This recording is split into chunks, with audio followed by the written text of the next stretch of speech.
Even when I don't feel it, you're working.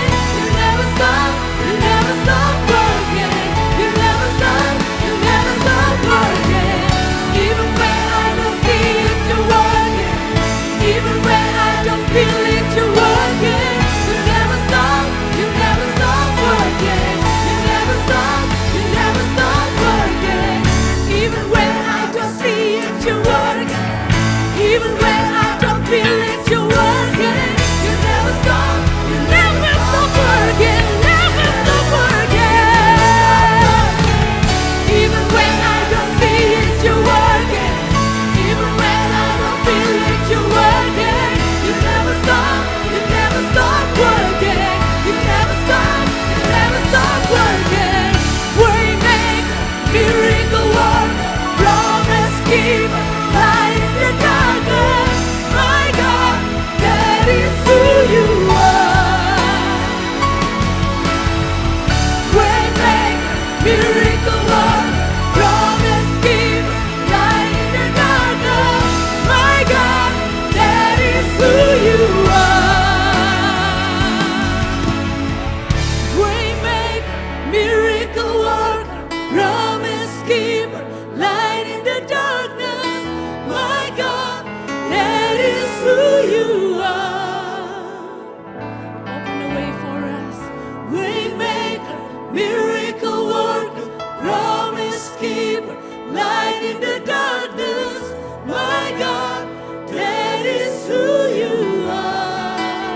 Jesus a big hand.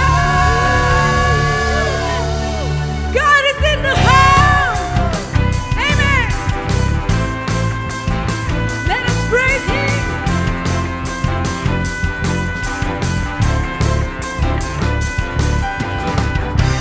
Tunaikan syukur, segala perbuatanmu dan kasih-Mu dalam hidupku. Tiada terukur, betapa besar kasih-Mu. Sungguh aku akan engkau, Yesus, segalanya melebihi semua yang ada padaku. Oh, Yesus, segalanya seutuhnya ku berikan hatiku untukmu. Mari sama-sama bertepuk tangan. Tunaikan syukur, segala perbuatanmu dan kasih-Mu dalam hidupku. Tiada terukur, betapa besar kasih-Mu. Sungguh kagum akan Engkau, Yesus, segalanya melebihi semua yang ada padaku. Oh, Yesus, segalanya seutuhnya ku berikan hatiku untukmu.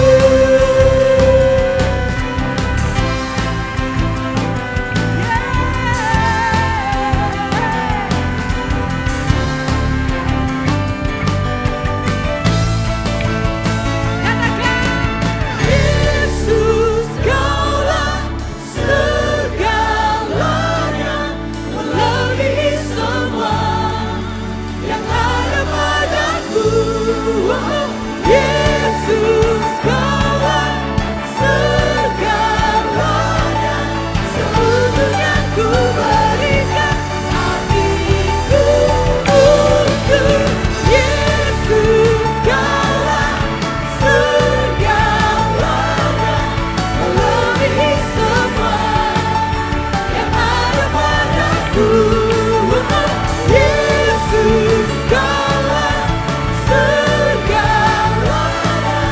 seutuhnya ku berikan hatiku untuk, seutuhnya ku berikan hatiku untuk, seutuhnya ku berikan hatiku untuk Yesus.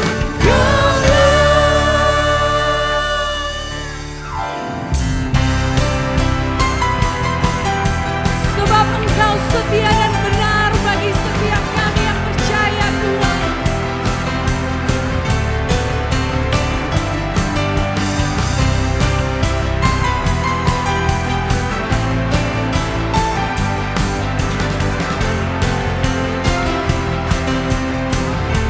Mari sama-sama angkat pujian ini.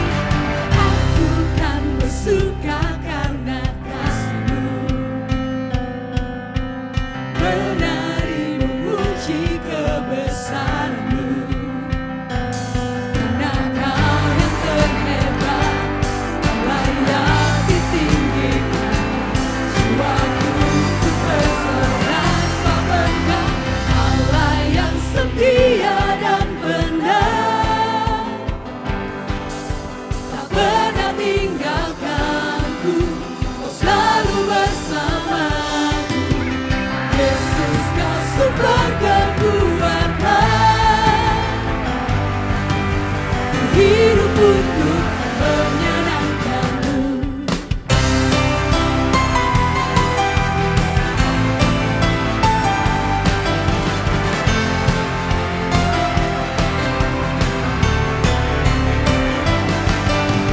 Aku kan bersuka karena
Sama-sama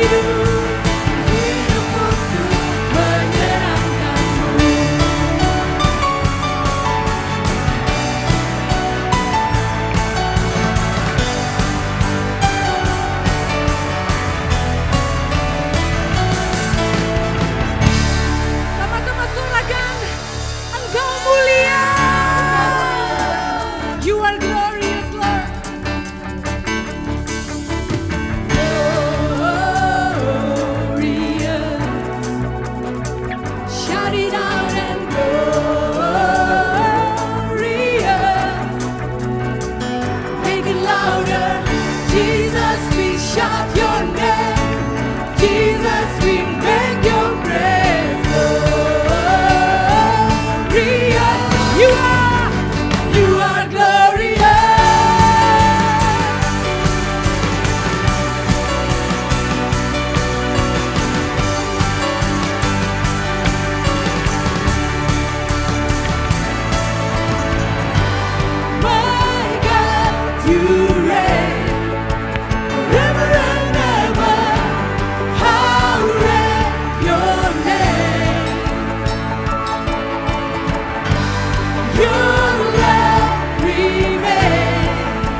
Shalom, saudara-saudaraku, keluargaku dimanapun Anda berada.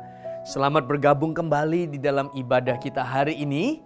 Dan saya percaya bukan hanya kita semakin rindu satu dengan yang lain untuk berjumpa, karena semua dikerjakan secara online. Tapi lebih besar dari itu juga kerinduan kita tentunya kepada Tuhan hari ini yang menjamah melawat kita.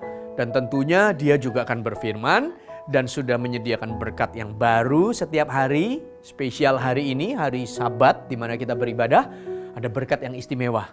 Rindukan, buka hati, dan sebesar kerinduan kita itulah Tuhan akan penuhi dan berikan. Ya, dan Bapak Ibu Saudara sekalian, seperti tadi saya sudah singgung, karena kita juga rindu untuk bersekutu satu dengan yang lain, berjumpa sekalipun dengan online. Dan CG kita masih dikerjakan secara online. Saya mengajak Anda semuanya tetap terkonek. Setidaknya kalau kita belum bisa berjumpa secara fisik, kita masih bisa bersekutu secara online di kelompok kecil yang kita sebut Connect Group. Untuk semua informasi Connect Group yang Anda perlukan, Anda bisa hubungi nomor yang tertera di layar Anda. Ya, ayo bergabung.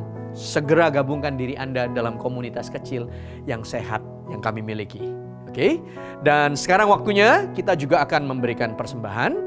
Siapkan diri Anda, dan persembahan Anda bisa dapat transfer atau Anda bisa berikan melalui transfer dengan nomor rekening yang tersedia di layar.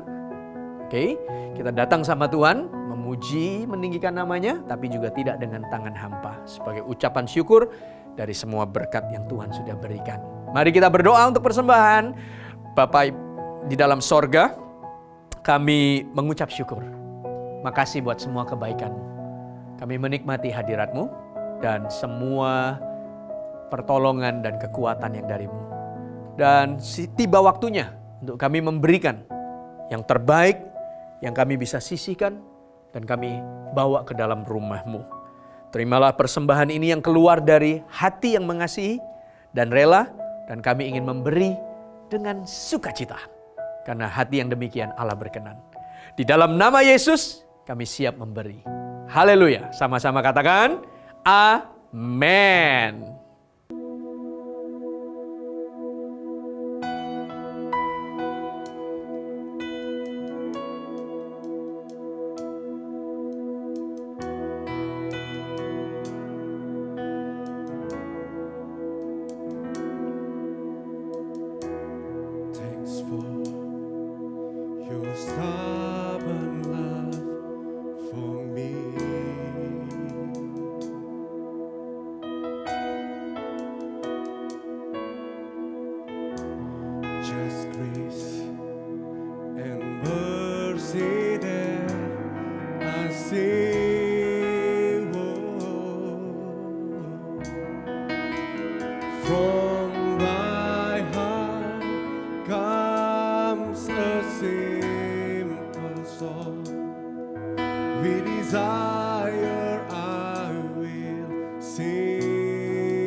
Jesus, I love you.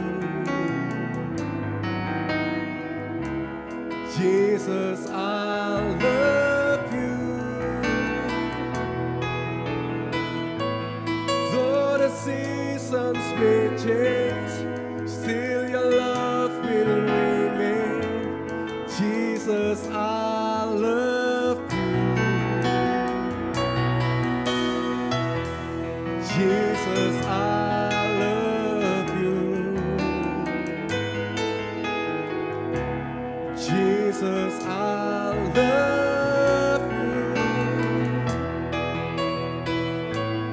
Hear the cry of my heart.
Jesus, I love you. Jesus, I love you. Jesus, I love you. Hear the cry of my heart. Know every word is true. Jesus, I love you. Hear the cry of my heart. Know every word is true. Jesus, I love you. Hear the cry of my heart. Know every word is true. Jesus, I love you.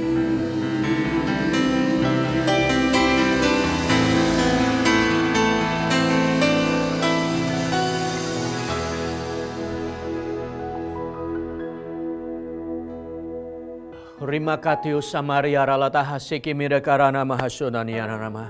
Bapak Ibu Saudara, mari saya ajak kita beberapa saat menyembah Tuhan bersama-sama. Kuri mahataki syukuri mana kiara latako saniana ramalaka rabahatu kamaria ralatako shimirikara larara. Ramatakara rabara diara lahana kayana nama nama ramara baramatako shono gurolo manaka shikibikara diara lakana harama.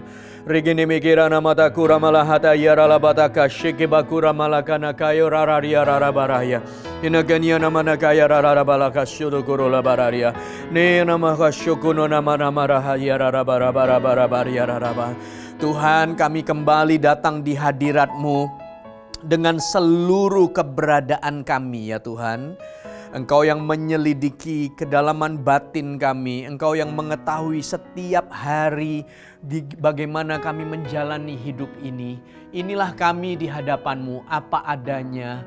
Tuhan, nilailah dan selidikilah, dan kami terbuka di dalam hadirat-Mu untuk Engkau tangan-Mu menjamah, memperbaharui, memulihkan, memberikan kekuatan, dan membawa kami kembali masuk dan berjalan lebih jauh lagi dalam rencana-Mu.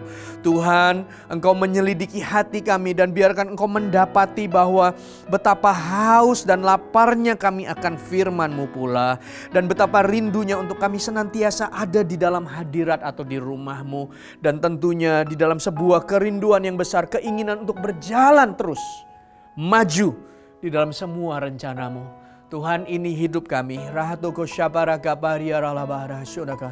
Kami buka hati kami lebar-lebar untuk mendengar firman-Mu ya Tuhan. Dan kami tidak memberikan hanya sebagian ruang di hati kami, tapi seluruh hati dan hidup kami. Berbicaralah, jamalah, dan ubahlah ya Tuhan. Kami mau semakin serupa seperti Kristus, seperti firman-Mu. Terima kasih Bapa.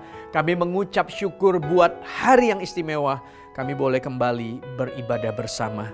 Di dalam nama Yesus kami siap semuanya untuk mendengarkan firman-Mu. Terima kasih ya Tuhan. Di dalam nama Yesus kami berdoa dan kami mengucap syukur. Haleluya. Sama-sama katakan amin.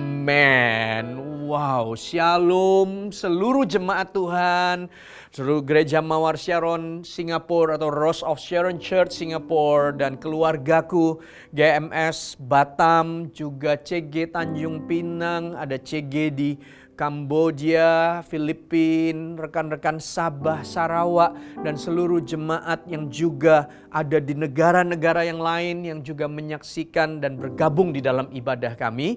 Saya percaya Tuhan akan berbicara di dalam hidupmu, seperti bagaimana Tuhan menjamah-Mu ketika kita bersama-sama meninggikan dalam praise and worship. Dan ini waktunya Dia berkata-kata untuk hidup kita. Oke? Dan Bapak Ibu Saudara sekalian, hari ini saya ingin membagikan firman dari bagian kitab Hakim-Hakim, karena saya baru menyelesaikan kitab Hakim-Hakim.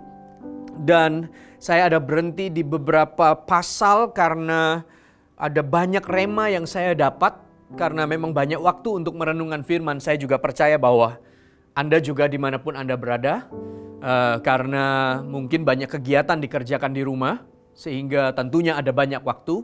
Pasti juga banyak rema atau firman yang Anda dengar dan Anda renungkan dan berbicara dalam hidup Anda. Dan saya membacanya lewat dari kitab Hakim-Hakim. Tapi ada beberapa bagian yang sangat-sangat berbicara di dalam hidup ini. Dan kali ini mari kita lihat sama-sama di dalam Hakim-Hakim pasal yang ke-6.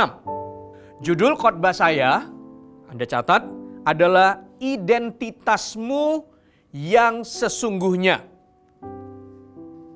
Oke, identitasmu yang sesungguhnya. Siapa Anda dan saya sesungguhnya di hadapan Tuhan. Siapa Anda dan saya sesuai dengan apa yang Tuhan katakan dan nilai dari hidup kita. Oke, mari buka Hakim-Hakim pasal yang ke-6. Ayat yang pertama, kita baca dulu sampai ayat yang ke-6. Lalu nanti ada bagian yang ke-7 sampai ke-10, kita baca sampai yang ke-15. Tapi di dalam 3 bagian ya. Oke, Hakim-Hakim pasal yang ke-6. Ayat yang pertama sampai ayat yang ke-6. Bagian yang pertama dulu. Oke, sudah temukan ya. Firman Tuhan berkata, mari kita baca dengan suara yang antusias. Orang-orang yang haus dan lapar akan firman Tuhan. Yes. Tetapi orang Israel melakukan apa yang jahat di mata Tuhan. Sebab itu Tuhan menyerahkan mereka ke dalam tangan orang Midian. 7 tahun lamanya. 2. Dan selama itu orang Midian berkuasa atas orang Israel. Karena takutnya kepada orang Midian itu, maka orang Israel membuat tempat-tempat perlindungan di pegunungan, yakni gua-gua dan kubu-kubu. Setiap kali orang Israel selesai menabur, datanglah orang Midian, orang Amalek dan orang-orang dari sebelah timur, lalu maju mendatangi mereka. Berkemalah orang-orang itu di daerah mereka dan memusnahkan hasil tanah itu sampai dekat Gaza. Dan tidak meninggalkan bahan makanan apapun di Israel. Juga domba atau lembu atau keledai pun tidak. Sebab orang-orang itu datang maju dengan ternaknya dan kemahnya, dan datangnya itu berbanyak-banyak seperti belalang. Orang-orangnya dan unta-untanya tidak terhitung banyaknya. Sekaliannya datang ke negeri itu untuk memusnahkannya. Ayat yang ke-6. Sehingga orang Israel menjadi sangat melarat perbuatan orang Midian itu, oleh perbuatan orang Midian itu. Lalu berserulah orang Israel kepada Tuhan. Nah, Bapak Ibu Saudara sekalian, perhatikan mulai dari ayat yang pertama. Di ayat yang ke-1 aja saya merasa Tuhan itu berbicara sangat kuat dan sangat menyentuh dan menjamah hati saya. Sehingga ketika saya membaca kitab Hakim-Hakim, saya sempat terhenti dan meneteskan air mata oleh karena ini yang saya rasakan. Saya jelaskan poin yang pertama. Oke. Nah, ayat yang pertama adalah peristiwa yang ditulis di situ, dikatakan Israel melakukan apa yang jahat di mata Tuhan. Sebab itu Tuhan menyerahkan mereka ke dalam tangan orang Midian 7 tahun lamanya. Jadi mereka ada di dalam sebuah situasi yang sebenarnya akibat dari keputusan yang mereka buat. Yaitu mereka melakukan apa yang jahat di mata Tuhan. Dan Bapak Ibu Saudara sekalian, ini bukanlah yang pertama. Karena kalau Anda memperhatikan kitab Hakim-Hakim, maka Anda akan menemukan ternyata peristiwa yang begini itu terjadi berulang-ulang dan berulang-ulang. Anda lihat bahwa mereka baru masuk tanah Kanaan di dalam Yosua pasal yang ke-14, bagi-bagi jarahan tanah Kanaan. Lalu Yosua masih memimpin mereka. Dan kitab Hakim-Hakim ini adalah cerita di mana Yosua melepaskan kepemimpinannya. Kemudian Yosua mati, meninggal. Lalu Hakim-Hakim mulai memimpin bangsa Israel. Tetapi mulai dari Hakim-Hakim pasal yang ketiga, dijelaskan bangsa Israel berubah setia kepada Tuhan. Padahal mereka baru masuk tanah Kanaan, baru menikmati semua janji Tuhan, menikmati tanah yang berlimpah susu dan madunya itu. Oke? Wow, semua kejayaan dan kemenangan. Lalu Yosua masih memimpin mereka, kemudian Yosua meninggal. Nggak berapa lama setelah itu, mereka berubah dan beralih setia. Mereka tidak lagi pada menyembah Tuhan. Lalu pasal yang ketiga ayat yang ke-11, Anda lihat sebentar, buka pasal 3. Kalau ayat yang ke-7 judulnya adalah Otniel. Dan ayat yang ke-7 dikatakan orang Israel melakukan apa yang jahat di mata Tuhan. Mereka melupakan Tuhan Allah mereka dan beribadah kepada para Baal dan para Asyera. Lalu Tuhan bangkitkan yang namanya Otniel. Dan ayat yang ke-11 dikatakan, lihat di dalam Alkitab Anda. Lalu amanlah negeri itu 40 tahun lamanya. Kemudian matilah Otniel anak Kenas. Jadi ketika mereka berubah setia, Tuhan membangkitkan Otniel untuk kembali memimpin bangsa Israel dan membawa Israel dalam damai sejahtera dan hidup rukun di negerinya. Lalu Otniel berdiri. Oh, orang-orang kembali sama Tuhan. Lalu lihat ayat yang ke-12 selanjutnya. Tetapi orang Israel melakukan pula apa yang jahat di mata Tuhan. Lalu Eglon Raja Moab diberikan Tuhan kuasa atas orang Israel oleh sebab mereka telah melakukan apa yang jahat di mata Tuhan. Loh, mereka baru dipimpin sama Otniel, mereka nyaman, lalu kemudian Otniel meninggal, lalu mereka berubah lagi setia. Dan itu terus berulang-ulang dikerjakan oleh bangsa Israel. Makanya setelah Otniel muncul di situ Ehud. Setelah Ehud pasal yang keempat dimunculkan Deborah. Oke. Bangsa Israel sampai pada kisah di mana mereka itu berulang-ulang tidak setia, Tapi lihat baik-baik, Tuhan itu setia pada umatnya. Itu yang membuat saya meneteskan air mata ketika membaca semua kisah ini. Tuhan, ini orang-orang yang sebentar lihat pertolongan Tuhan, lalu nyaman, baik, kembali. Tapi setelah itu kemudian beralih lagi setia, kemudian Tuhan lagi tunjukkan kesetiaan. Benar apa yang Tuhan katakan bahwa Dia tidak bisa mengingkari dirinya sebagai Allah yang setia. Sekalipun kita bisa tidak setia, tapi Allah tetap setia. Kurang lebih mungkin seperti hidup kita ya. Kita juga tidak bisa garansi bahwa kita ini sombong dan yakin bahwa kita akan setia. Tapi mungkin bisa ada waktu terpelecok dan kelemahan kita lalu menjadi mungkin tidak setia. Tapi dengarkan baik-baik saudara-saudara. Tuhan adalah Allah yang setia. Sekalipun kita tak setia, Dia tetap setia. Sampailah kisah setelah Deborah dibangkitkan. Kemudian amanlah orang-orang Israel. Lalu pasal yang ke-6 ayat yang pertama yang kita baca tadi, di situ dikatakan tetapi orang Israel melakukan apa yang jahat di mata Tuhan. Sebab itu Tuhan menyerahkan mereka ke dalam tangan orang Midian 7 tahun lamanya. Terima kasih ya Tuhan. Tuhan baik dan Tuhan kita setia. Dan Dia setia untuk Anda.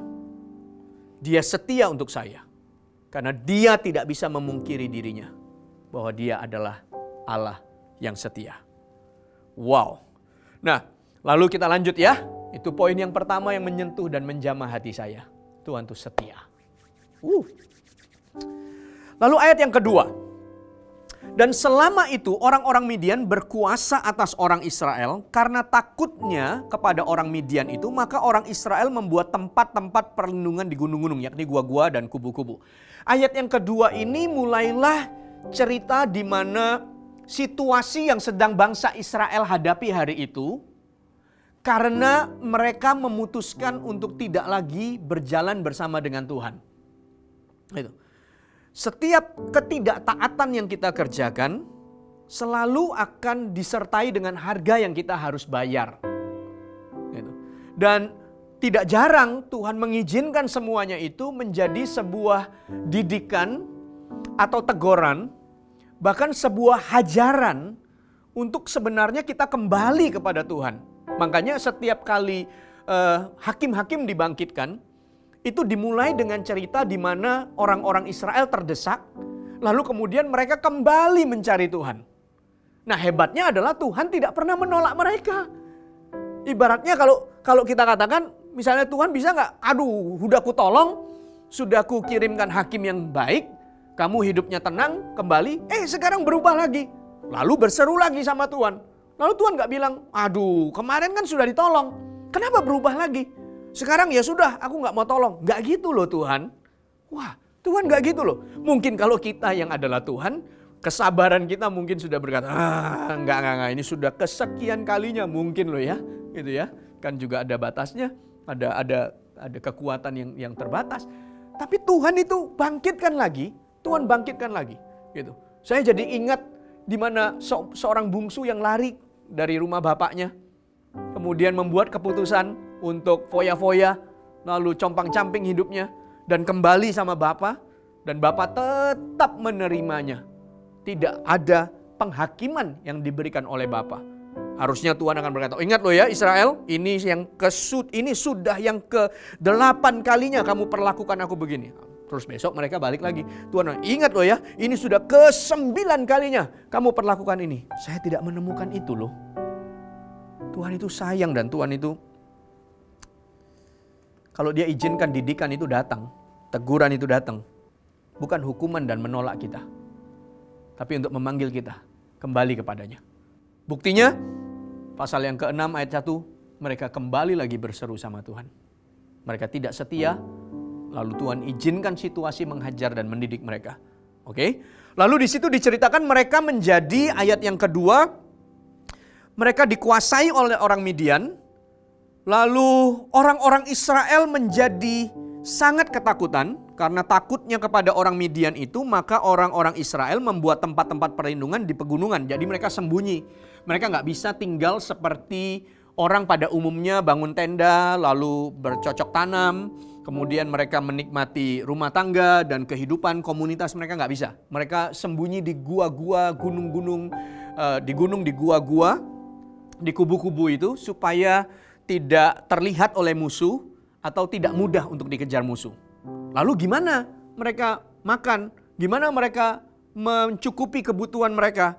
Gitu. Setiap kali orang Israel selesai menabur, jadi mereka cari lahan yang di dekat kubu-kubu itu, lalu mereka menabur.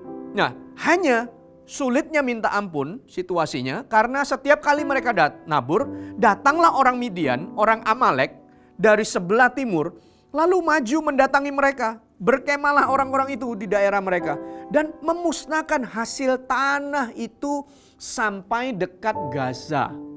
Mereka bukan hanya ketakutan, tapi bahkan suplai makanan mereka pun itu dirusak oleh Midian. Menderita sekali. Ketika kita membuat keputusan untuk jauh atau melenceng dari kehendaknya atau tuntunannya, maka harga yang dibayar itu mahal. Gitu. Karena jelas setan akan mengambil kesempatan untuk merusak, mengintimidasi, menghancurkan. Sementara Tuhan tidaklah demikian. Tuhan tetap memanggil, Tuhan tetap setia, dia tetap menunggu. Ayat yang keempat, berkemalah orang-orang itu di daerah mereka dan memusnahkan hasil tanah itu sampai dekat Gaza dan tidak meninggalkan bahan makanan apapun di Israel, juga domba dan lembu atau keledai pun tidak. Habis semuanya, makanan dan hewan tidak diberikan tersisa. Ayat 5. Sebab orang-orang itu datang maju dengan ternaknya dan kemahnya, dan datangnya itu berbanyak-banyak seperti belalang. Orang-orang dan unta-untanya tidak terhitung banyaknya, sekaliannya datang ke negeri itu untuk memusnahkan. Sehingga, nah ini lihat ayat yang ke-6. Orang Israel menjadi sangat melarat oleh perbuatan orang Midian, lalu berserulah orang Israel itu kepada Tuhan. Oke, mereka ada dalam sebuah skenario atau situasi atau musim di mana ketakutan menghantui mereka. Mereka di gua-gua dan di situ dikatakan kubu-kubu. Lalu dikatakan ayat yang ke-6, sehingga orang Israel menjadi sangat melarat oleh perbuatan orang Midian. Melarat, gak ada makanan, tidak ada hewan. Setiap kali mereka nabur, musuh datang sehingga mereka mungkin sempat mengumpulkan sedikit tapi sisanya hancur. Ternak-ternak mereka tidak sempat menjadi banyak, tapi semua akan dijarah dan dimusnahkan oleh musuh. Tapi di situ dikatakan Tuhan, dikatakan lalu berserulah orang Israel kepada Tuhan. Karena mereka menjauh dari Tuhan, maka dunia menghajar mereka. Situasi tidak menjadi baik. Ada banyak orang berpikir untuk dekat sama Tuhan nanti rasanya susah ya. Lalu mereka berpikir untuk jauh dari Tuhan. Dan dengarkan baik-baik, jauh dari Tuhan tidak menjadi lebih baik. Karena dunia akan menggocohmu dan tidak ada kasih di dalamnya. Oke? Sehingga bagian kita sebenarnya harus terus semakin mendekat, berlakulah setia kepada Tuhan. Itu semua adalah cerita yang ditunjukkan atau akibat yang disebabkan oleh karena mereka berubah setia. Dan ayat yang ke-7 sampai dengan ayat yang ke-10, mari buka lanjutannya. Hakim-Hakim pasal yang ke-6, ayat yang ke-7 sampai dengan yang ke-10. Nah, inilah alasannya kenapa hal-hal itu terjadi dalam hidup orang Israel. Ayat yang ke-7. Tuhan berkata begini, ketika orang Israel berseru kepada Tuhan, karena orang Midian itu, kembali mereka berseru. 8. Maka Tuhan mengutus seorang nabi kepada orang Israel yang berkata kepada mereka, beginilah firman Tuhan, Allah Israel. Tuhan mengingatkan mereka kembali, bukan menghukum dan menolak mereka. 8. Beginilah firman Tuhan, Allah Israel. Akulah yang menuntun kamu keluar dari Mesir dan yang membawa kamu keluar dari rumah perbudakan. Ingat ya proses itu. 9. Aku melepaskan kamu dari tangan orang Mesir dan dari tangan semua orang yang menindas kamu. Bahkan aku menghalau mereka dari depanmu dan negeri mereka ku berikan kepadamu. Dan aku telah berfirman kepadamu, akulah Tuhan Allahmu, maka janganlah kamu menyembah Allah orang Amori yang negerinya kamu diami itu, tetapi kamu tidak mendengarkan firmanku. Semua yang kamu hadapi hari ini, semua yang kamu alami hari ini hanyalah karena kamu memutuskan untuk keluar dan jauh dari kehendakku atau rencanaku. Bukan Allah yang menghukum atau membuang mereka, oke? Bukan Allah yang, bahkan Allah tidak menolak mereka, Allah hanya mengingatkan. Kamu tahu nggak bahwa sampai dengan hari ini ada begitu banyak perbuatan baik, pertolongan dan kasih yang sudah kutunjukkan kepadamu. Dan sekarang kamu datang kepadaku. Nah, lihat ayat selanjutnya.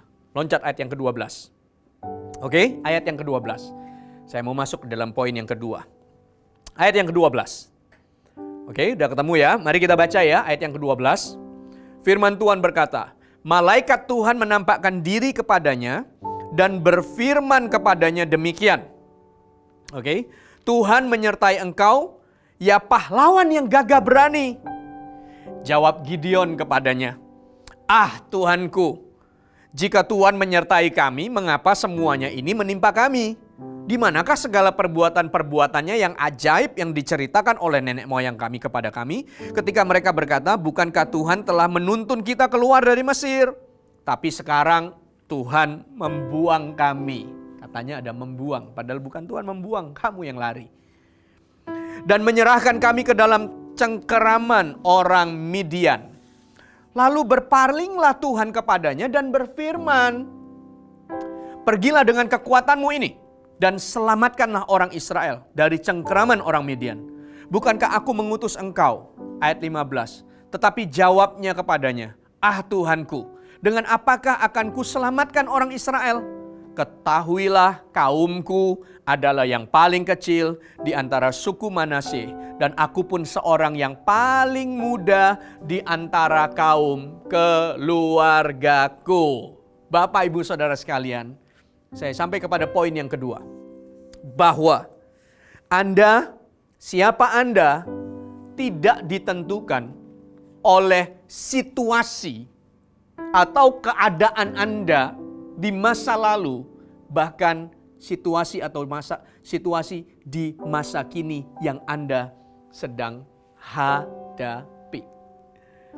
Kalau Anda perhatikan ayat ini, maka ada sesuatu yang lucu menurut saya, dan ini menjadi sebuah penentu atau menjadi sebuah kunci dari kemenangan bangsa Israel terhadap orang Midian yang dimana mereka sangat ketakutan karena Midian mereka dibuat jadi sangat melarat gitu ya. Tapi akhirnya bangsa Israel kan menang tuh lawan Midian. Karena di dalam pasal yang ke-7, ayat yang ke-7, buka Alkitab Anda, pasal yang ke-7, ayat yang ke-7, Anda tahu ceritanya, sempat mendengarnya, atau Anda bisa baca komplitnya nanti. Di dalam ayat yang ke-7, pasal yang ke-7, lalu berfirmanlah Tuhan kepada Gideon, dengan ke-300 orang yang menghirup itu akan kuselamatkan kamu. Aku akan menyerahkan orang Midian ke dalam tanganmu, tetapi yang lain dari rakyat itu semuanya boleh pergi masing-masing ke tempat kediamannya. Di dalam pasal yang ke-8, bangsa Israel minta Gideon menjadi pemimpin mereka, atau anak-anaknya Gideon menjadi pemimpin. Kenapa? Karena ternyata kemenangan besar diberikan Allah kepada orang Israel melalui Gideon dan 300 orang yang menyertai Gideon. Melawan musuh yang begitu banyak dan menakutkan dan mengerikan yang selama ini sudah terbukti sangat-sangat mengintimidasi mereka. Oke. Tapi akhirnya sebuah kemenangan besar terjadi. Nah, dimulai dari sebuah yang saya tadi bilang, kalimat yang menurut saya lucu, tetapi inilah pintu breakthrough-nya. Di mana Allah berkata di dalam ayat yang ke-12, Anda perhatikan ayat yang ke-12, malaikat Tuhan menampakkan diri kepadanya dan berfirman demikian, Tuhan menyertai engkau, ya pahlawan yang gagah berani. Pahlawan yang gagah berani. Anda renungkan baik-baik, ini seperti sebuah candaan. Ini seperti sebuah, mungkin bagi kita anggap sebuah sindiran. Mungkin. Kalau kita lihat sekilas atau kita ada di dalam situasi itu. Kenapa? Karena jelas-jelas bangsa Israel dalam ketakutan. Lalu di situ mereka sangat melarat atau miskin. Bayangkan makanan gak cukup. Hewan pun dijarah, dimusnahkan. Saya bayangkan mungkin sebagian mereka tidak kuat. Kurang makan atau kurang istirahat atau bahkan terintimidasi ketakutan. Oke? Tapi Tuhan datang dan berkata, hai pahlawan yang gagah berani. Gitu. Langsung responnya Gideon, lihatlah. Gideon bukan berkata, ya Tuhan, betul seperti apa yang kau katakan. Aku memang pahlawan yang gagah berani. Aku yakin seperti apa. Enggak loh. Dia bilang di dalam ayat yang ke-13, jawab Gideon, Tuanku, jikalau Tuhan menyertai kami, mengapa semuanya ini menimpa kami? Di mana segala perbuatan-perbuatanmu? Anda tahu nggak, ini respon dari seseorang yang sepertinya putus asa. Padahal yang muncul di depannya adalah Tuhan. Dan Tuhan berkata, hai pahlawan yang gagah berani. Lalu dia berkata apa? Dia bilang, Tuhan, kamu bilang kita ini pahlawan gagah berani. Yang bener aja. Nah ini sekarang nih loh, keadaan dan kondisi kami sekarang ini. Mana perbuatan-perbuatanmu yang ajaib yang pernah kau lakukan? Dan sekarang kau bilang kau sertai kami, dan kenapa ini semua terjadi? Mereka bukan hanya ketakutan, mereka ternyata miskin dan melarat, ditambah lagi mereka juga adalah putus asa. Gitu. Lalu Tuhan berkata, oke, kalau gitu sekarang kamu pergi dan kalahkan mereka. Lihat apa yang Gideon katakan, tapi jawabnya kepadanya, Tuanku, dengan apakah akan ku selamatkan orang Israel? Kaumku adalah yang paling kecil. Gitu. Lalu dan dari suku Manasye, di antara suku Manasye, dan aku pun seorang yang paling muda di antara kaum keluargaku. Saya garis bawah ini, saya berkata, mereka bukan hanya ketakutan, mereka bukan hanya miskin, mereka mungkin kecewa, putus asa, kok dulu ceritanya begitu hebat tapi sekarang kami begitu menderita, dan bahkan ditambah lagi mungkin ada sedikit mindernya karena Gideon berkata, kalau sukuku paling kecil, lalu aku paling muda, aku pun masih muda, gimana aku bisa kalahkan semuanya itu? Lalu Tuhan berkata, hai pahlawan yang gagah berani. Bapak Ibu Saudara sekalian, ini seperti sebuah sesuatu yang bertolak belakang. Tapi kata itulah yang sebenarnya menjadi pintu kemenangan bagi bangsa Israel. Karena kata itu sebenarnya, hai pahlawan yang gagah berani, kalimat itu sebenarnya adalah identitas yang sesungguhnya atau identitas yang sebenarnya yang Tuhan lihat di dalam kehidupan bangsa Israel, atau khususnya Tuhan sedang beracara kepada Gideon. Tuhan bukan tidak mengerti keadaan yang sedang mereka hadapi. Tuhan ya tahu kok. Kenapa? Karena mereka berseru sama Tuhan. Dan Tuhan mendengar seruan mereka. Lalu Tuhan datang menjumpai mereka. Kenapa Tuhan lakukan itu? Karena mereka berseru. Kenapa mereka berseru? Karena situasi mereka tertindas. Situasi mereka ketakutan, miskin, melarat. Tuhan tahu situasi mereka. Tapi Tuhan sedang berbicara kepada Gideon ke kedalaman hatinya. Bahwa siapa kamu sesungguhnya di hadapan Tuhan. Bahwa kamu tidak semestinya menjadi seseorang yang didikte oleh keberadaan atau situasi yang kamu hadapi hari ini, atau bahkan mungkin adalah masa lalumu. Sekalipun kamu kelihatannya adalah penuh dengan ketakutan, tapi di mata Tuhan, hai Gideon, kamu adalah pahlawan. Hai Israel, kamu adalah bangsa pilihan.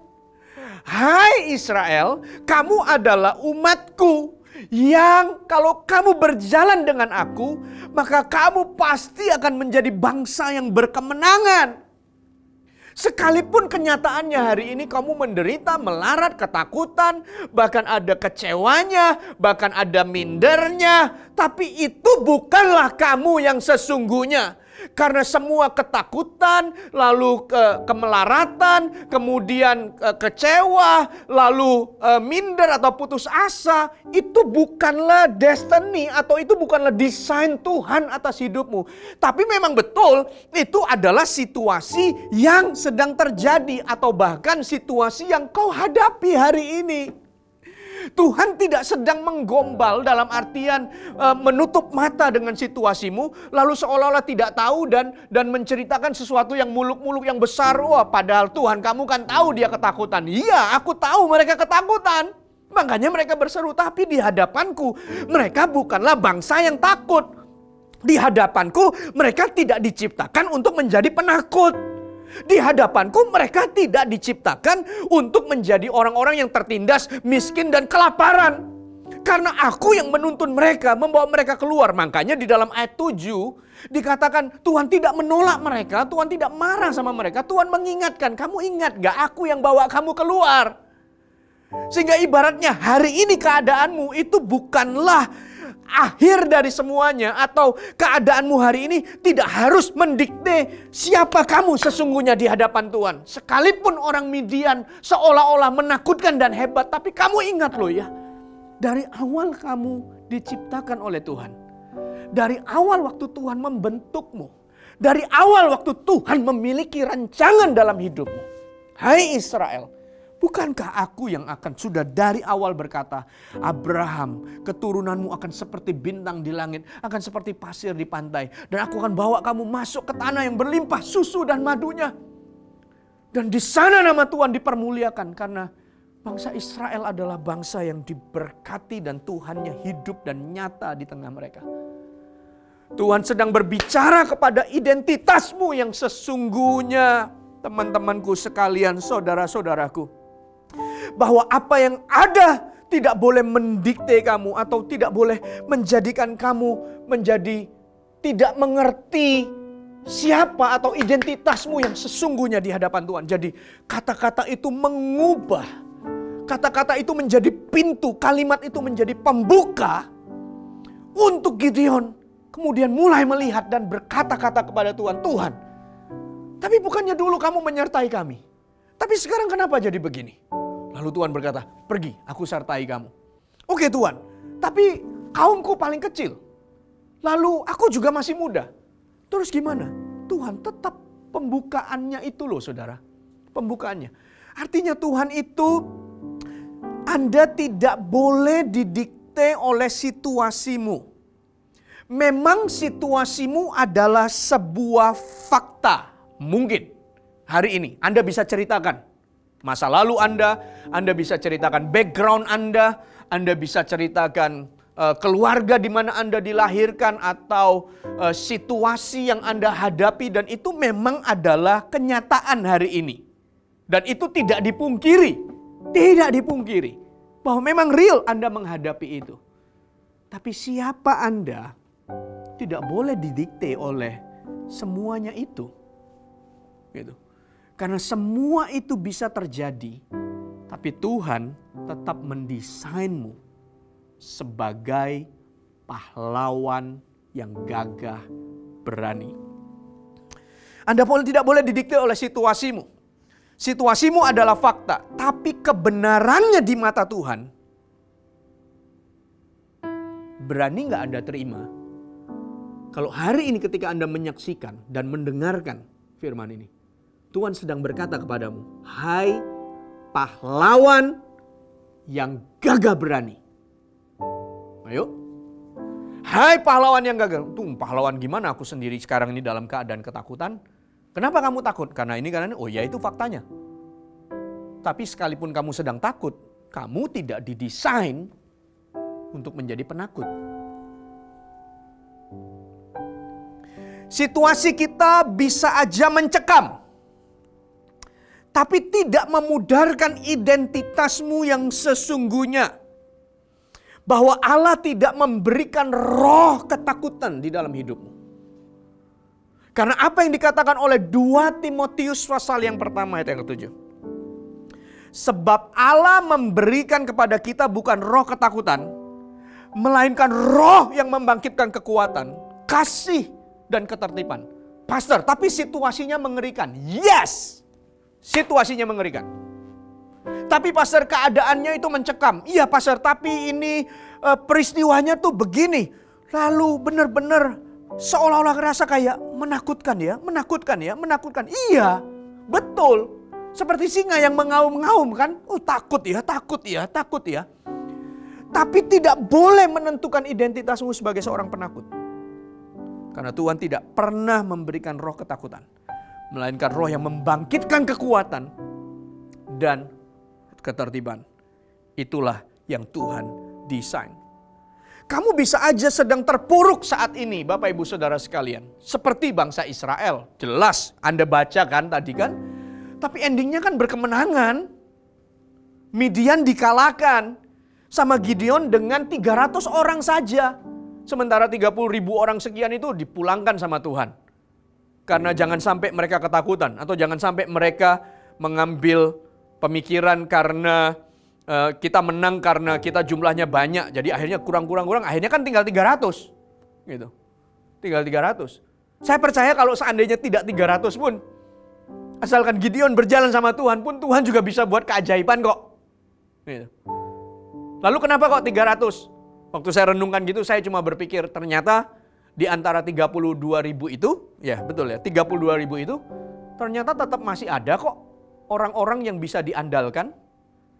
Tetap kok masih ada 300 orang hebat di antara orang-orang yang mungkin ketakutan, mungkin khawatir, mungkin cemas, mungkin putus asa, tetap kok masih ada orang hebat. Sehingga waktu saya renungkan begini, saya percaya Tuhan dengan Gideon satu pun bisa kok kalahkan Midian. Tapi bisa jadi Tuhan ingin bicarakan bahwa di tengah-tengah sekelompok orang yang ketakutan itu, kamu masih bisa ketemu kok, masih ada pahlawan kok. Bukan hanya Gideon kok. Masih ada 300 orang yang siap jadi timmu yang mengejar musuh sekalipun mereka masih sudah lelah, tapi karena Gideon berkata maju dan mereka pergi ikut dengan Gideon, mereka berkata pedang demi Israel, pedang demi Allah Israel, pedang demi Gideon, mereka maju dan mereka menaklukkan. Tapi memang betul, bisa jadi situasinya mencekam, tapi tidak boleh di dalam ketakutan. Identitasmu yang sesungguhnya. Kamu bisa aja sedang dalam kondisi terpuruk saat ini. Tapi identitasmu adalah anak-anak Allah dan tidak akan selamanya engkau ada di bawah. Karena memang Tuhan memanggilmu untuk menjalani hidupmu dan hidup di dalam kelimpahan. Ada waktunya kekurangan, tapi Anda bisa mencukupkan diri, ada waktunya berkelimpahan, Anda bisa kelola dengan baik. Paulus berkata, aku ini mengalami semuanya itu, dan dia menjadi pribadi yang kaya. Dia tahu apa artinya kekurangan, dia tahu apa artinya kelimpahan. Dia tahu dalam kondisi yang baik, tapi dia juga tahu di dalam kondisi karam kapal dan segala macam tantangan yang dia hadapi. Saudara, kalau hari ini Anda ada di dalam kondisi yang terpuruk, bukan berarti Anda ditentukan menjadi pecundang. Bukan berarti Anda ditentukan untuk selalu ada di bawah. No. Tuhan ingin mengangkatmu. Tuhan ingin memulihkanmu. Tuhan ingin memperbaharuimu. Tuhan ingin mengangkatmu dan membawa engkau menikmati kehidupanmu, bahkan hidup di dalam kelimpahan yang Tuhan sediakan di dalam hidupmu. Itulah identitasmu yang Tuhan sudah sediakan. Hai pahlawan yang gagah berani. Hai pahlawan yang gagah berani. Hai pahlawan yang gagah berani. Aku berkata kepadamu, hai pahlawan yang gagah berani. Hai pahlawan yang gagah berani. Apapun situasi dan kondisi yang sedang kau hadapi hari ini. Bapak Ibu Saudara sekalian, bahkan ketika tantangan atau situasimu sulit, seolah-olah bertubi-tubi datang.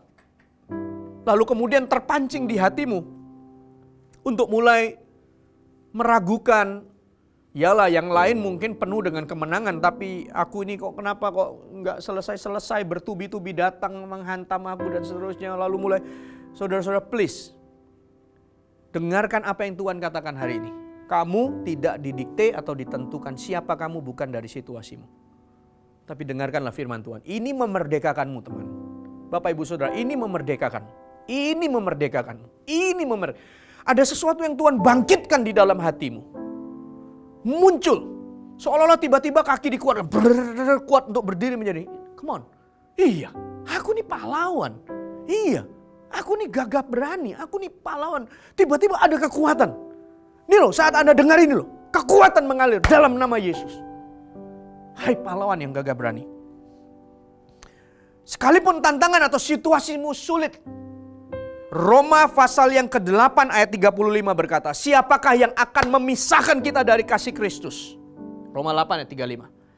Penindasan atau kesesakan atau penganiayaan atau kelaparan atau ketelanjangan atau bahaya atau pedang. 36. Seperti ada tertulis, oleh karena engkau kami ada dalam bahaya maut sepanjang hari. Kami telah dianggap sebagai domba-domba sembelihan. Situasinya sulit ini. 30. Tetapi dalam semuanya itu kita lebih daripada orang-orang yang menang. Oleh Dia yang telah mengasihi kita. Sebab aku yakin, baik maut maupun hidup, baik malaikat maupun pemerintah-pemerintah, baik yang ada sekarang ataupun yang ada akan datang, atau kuasa-kuasa, baik yang ada di atas maupun yang di bawah, ataupun sesuatu makhluk lain, tidak akan dapat memisahkan kita dari kasih Allah yang ada dalam Kristus Yesus Tuhan kita. Come on, berikan tepuk tangan yang meriah buat Allah kita. Kasih tepuk tangan yang meriah. Yes.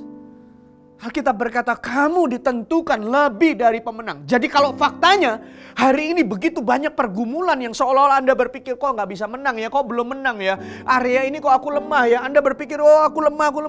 Kita nggak bisa menang. Ingat baik-baik siapa dirimu di hadapan Tuhan. Aku menentukanmu untuk menjadi orang-orang yang lebih dari pemenang. Kita lebih daripada orang-orang yang menang. Kita lebih dari pemenang. Hai pahlawan yang gagah berani. Bahkan, Bapak Ibu Saudara sekalian, ketika iblis mengambil kesempatan untuk menggocoh, untuk menghambat, untuk membatasi. Oh, saya suka sekali kalau sampai iblis muncul dalam bentuk Goliat, sebuah sesosok raksasa yang menakutkan. Tapi hanya dengan iman yang sederhana yang dimiliki oleh Daud, dia berkata, kenapa orang ini berani menghina pasukan Allah? Hai orang yang tidak bersunat ini. biarkan aku datang dengan dia, menghadapi dia. Lalu apa yang Daud katakan? Kamu datang dengan membawa pedang, aku menghadapimu demi nama Tuhan. Wow! Bahkan sekalipun iblis berdiri di depanmu, penguasa udara berdiri di depanmu, dan coba menghalangi langkahmu, membuatmu stop untuk meraih semua mimpi, untuk masuk ke tanah perjanjian. Memang di sana raksasa-raksasa. Kita kalau lihat mereka, kita rasa kayak belalang. Aduh, habislah, raksasa itu gede-gede. Tapi bersama dengan Tuhan, sekalipun kita belalang yang makan raksasa. Setuju nggak?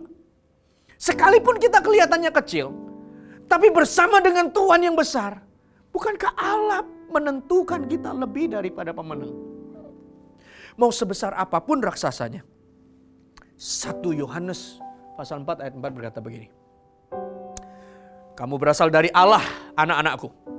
Dan kamu telah mengalahkan nabi-nabi palsu. Ini kontekstual waktu itu. Tapi prinsipnya ada di sini. Sebab roh yang ada di dalam kamu lebih besar daripada roh yang ada di dalam dunia. Roh yang ada di dalammu lebih besar. Sehingga ketika situasi pergumulan datang menerpa kita seperti Israel. Melarat kemiskinan karena Midian menguasai, ketakutan, putus asa, seolah-olah kecewa. Lalu kemudian dikatakan di situ minder, masih suku yang paling kecil, paling jumlahnya paling sedikit, masih muda apa semuanya. Lihat ke dalam, bukan lihat dirimu, tapi lihatlah identitasmu yang sesungguhnya di hadapan Tuhan. Lihat tantangan musuh besar, wah, raksasa main di depan kita. Jangan lihat raksasanya. Lihat siapa yang ada di dalammu. Lihatlah siapa kamu di hadapan Tuhan. Bukanlah lihat raksasa yang ada di hadapanmu, lalu kau menjadi belalang dan kecil.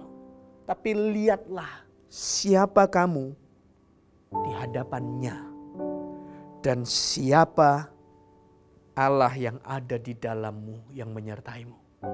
Dan kamu bangkit berdiri dan berkata, aku pahlawan yang gagah berani. Lalu pergilah Gideon bersama dengan 300 orang itu. Dan mengalahkan Midian yang jumlah pasukannya seperti pasir. Tak terhitung banyaknya. Tapi only with 300 mereka meraih kemenangan. Siapa Anda? Siapa kamu? Siapa Anda? Di hadapan Tuhan. Apa yang Tuhan katakan sesungguhnya tentang dirimu. Bukan apa yang situasi katakan atau dikte. Jangan paksa Tuhan untuk memahami situasimu dan berharap Tuhan menjadi sekecil apa yang Anda pikirkan. Tapi kenalilah apa yang Tuhan katakan tentang dirimu. Lihatlah dengan iman, maka kau akan jauh lebih besar dan lebih kuat dari apa yang musuh lihat. Atau apa yang kau lihat tentang musuhmu. Kita semua lebih dari pemenang. Roh yang di dalam kita jauh lebih besar. Dia telah mengurapi kita untuk membebaskan orang-orang yang terbelenggu, untuk memberikan kabar baik dan sukacita bagi orang-orang yang tertawan dan putus asa dan hilang harapan. Allah menyertai dan mengurapi kita. Dan untuk itu kau adalah pahlawan yang gagah berani. Oh haleluya. Berikan tepuk tangan yang meriah buat firman Tuhan. Mari tutup Alkitab Anda dan bangkit berdiri bersama. Kita berdoa dan merenungkan kembali firman ini. Uramaka syakaramata hasyataka. Rini karaniana karamolo hanaka shibiri kararabata karadiara labaka shigoralada. Nikirimine kasyana nama karyana nama takaradia. Hamanaka sono gore nama nagararadia. Nikiri karana hasya nukuru malakatana kasyama ganenia negara namana. Ringini gane guru lolo bodi ramya ramaka sheka borabala diara labata karana harana nana goya biara. Lana masheka managana nama gara nama nagana nama nagaya nama badaga shora baka baragiana nama raga urakara gara bara bara bara bara hadia nama badaga shekoro kono managana nama himnaniano kore managana nama nagaya nama. Firman Allah menjamah, berbicara dan masuk sampai kedalaman hatimu Bapak Ibu Saudara sekalian. Dan membangkitkan, membawamu untuk melihat dengan cara yang benar siapa Anda sesungguhnya di hadapan Tuhan. Siapa Anda yang sebenarnya yang didesain atau dirancang oleh Tuhan. Bahkan Midian dikalahkan dengan Gideon dan 300 orang, 300 pasukannya yang setia bersama dengannya. Ketika area ini breakthrough, engkau mengerti siapa dirimu sesungguhnya di hadapan Allah, maka ketahuilah ada tembok-tembok yang kau runtuhkan, ada raksasa-raksasa yang akan kau kalahkan, ada situasi-situasi yang akan berubah yang sebenarnya menjadi besar dan mengerikan, tiba-tiba semuanya menjadi kecil oleh karena kau melihat dan kau sadar dan kau tahu ternyata kau lebih besar, Anda lebih besar bersama dengan Tuhan dari semua situasi yang hari ini menghimpit dan coba mendikte dirimu. Ranaka sokomaniana namara yararaba urabakaria ralabadagara mana hayararaba himogana mana gayaralabadaga shekeregara labara biaralabarabara urakahana kasyokomaniana marakaria labara hasyukurara yararaba amagana nama. Bapak Ibu Saudara sekalian, beranikah engkau menerima firman ini sebagai sebuah identitas yang baru? Bukan yang baru, tapi identitas yang dipulihkan untuk Tuhan berbicara kembali siapa kamu sesungguhnya. Bahwa kalau Allah saat ini memanggilmu, hai pahlawan yang gagah berani, beranikah Anda menerimanya? Atau justru banyak bantahan, pahlawan, terlalu berlebihan lah ya. Ini masih bergumul, ini masih kalah. Pelanggaran ini, aku merasa kayak, Pastor, terlalu berlebihan lah kalau Tuhan itu bicara kepadaku hari ini, kamu pahlawan. Nanti kalau aku sudah lebih baik, aku sudah merasa, nah itu baru pahlawan. Tapi sekarang, artinya Anda sedang coba membuat dirimu didikte oleh keadaan. Dan akhirnya engkau memungkiri bahwa sesungguhnya engkau adalah seorang pahlawan karena situasimu hari ini. Gideon belum berubah loh situasinya. Tapi Tuhan tuh datang langsung bilang, kamu pahlawan yang gagah berani. Dengarkan, terimalah. Terimalah identitasmu. Bukan identitas baru, tapi terimalah apa yang Tuhan katakan tentang dirimu hari ini. Yang sebenarnya dari awal Tuhan sudah desain. Apalagi ketika kau dicerahkan, percaya pada Yesus, Roh Kudus ada di dalam hatimu. Kau diciptakan menjadi pahlawan yang gagah berani. Pahlawan yang gagah berani. Kamu orang hebat. Anda adalah pahlawan. Anda adalah pahlawan. Anda adalah orang hebat. Dengarkanlah bahwa Tuhan berkata, bersamaku engkau akan mengguncangkan dunia. Bersama dengan aku engkau akan melakukan perkara-perkara yang hebat.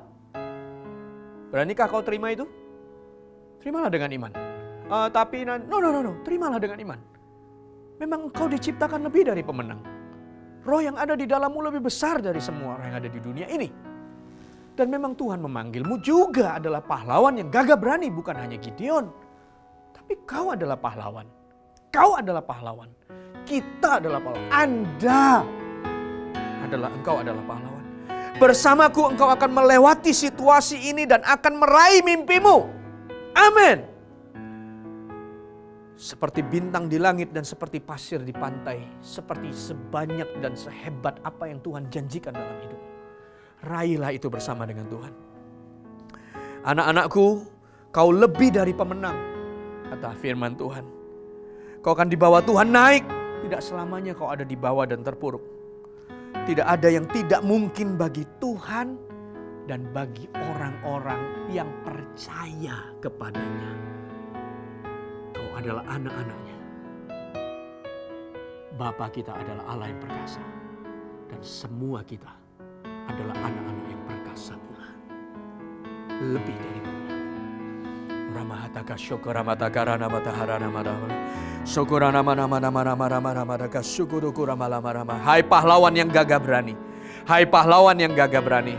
Sekalipun mungkin engkau sedang takut kenyataannya, situasi mencekam, mungkin melarat, miskin, atau intimidasi, atau dari sisi ekonomi, atau mungkin Anda putus asa, atau bahkan mungkin Anda minder karena perbandingan sana sini dengan Anda terpuruk. Dengarkan, Tuhan mengerti keadaanmu, tapi jangan biarkan Tuhan menjadi kecil atau terbatas untuk hanya mengakui keadaanmu, tapi biarkan engkau diperbaharui